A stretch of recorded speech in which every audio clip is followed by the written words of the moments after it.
हरि ओम अथ श्री पुरुषुक्ते नमः। हरि ओम सहस्रशीर्षा पुरुषः सहस्राक्षः सहस्रपातः भूमिगं सर्वत्र स्मृत्वा ॐ प्रतिष्ठदसङ्कुलं महापुरुष एवेदगं सर्वं यद्भूतं यज्जभाव्यं उतामृतत्वशेषनो यदन्नेनातिरोहति एतावानस्य महिमातो जयां च पुरुषः पादोश विश्वभूतानि त्रिपादस्यामृतं दिवि त्रिपादोर्ध उदयपुरुषः पादोषेह भवत्पुरः ततो विश्वं व्यक्रामस्यासनानसने अभि ततो विराड जायत विराजो अधिपुरुषः स जातो अत्यरिच तपस्यात् भूमिमथो पुरः तस्मात्तज्ञा सर्वभूताः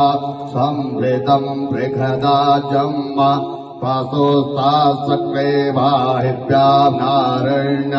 ग्राम्यास्रजे तस्मात्तज्ञा सर्वभूतारिचः शामानि जज्जिरे तन्दागुंसि जज्जिरे तस्माद्यादिस्तस्मादजायत तस्मादस्वा अजायन्त ये केचो भयादतः गावो जज्ञिरे तस्माजात अजावयः तं यज्ञं बर्हिः प्रोक्षन् पुरुषं जातमग्रतः तेन देव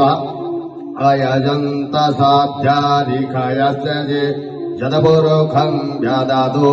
कतिधाव कल्पयन् मुखं किमस्यासीत् किं बाहु किमोरोपादा उच्येते ब्राह्मणो समुखमासीत् बाहुराजन्यः कृतः ओरो तदस्य जतवस्यः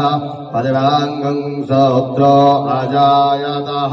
चन्द्रमा मनसो जातचक्षुः सूर्यो अजायतः श्रोताद्वायुश्च प्राणस्य मुख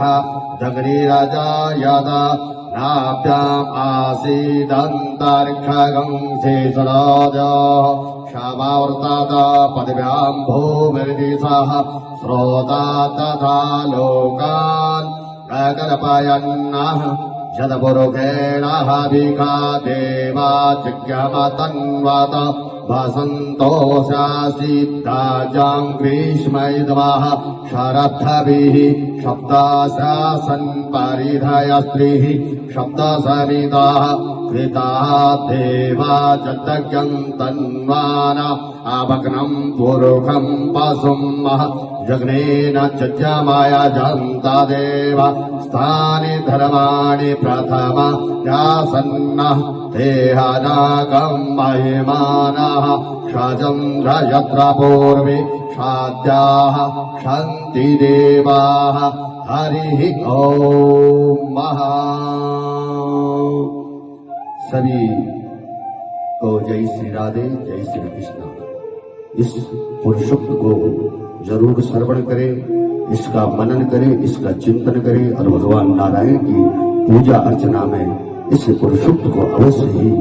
श्रवण करें, अवश्य ही सुने। जय श्री राधे, जय श्री कृष्ण।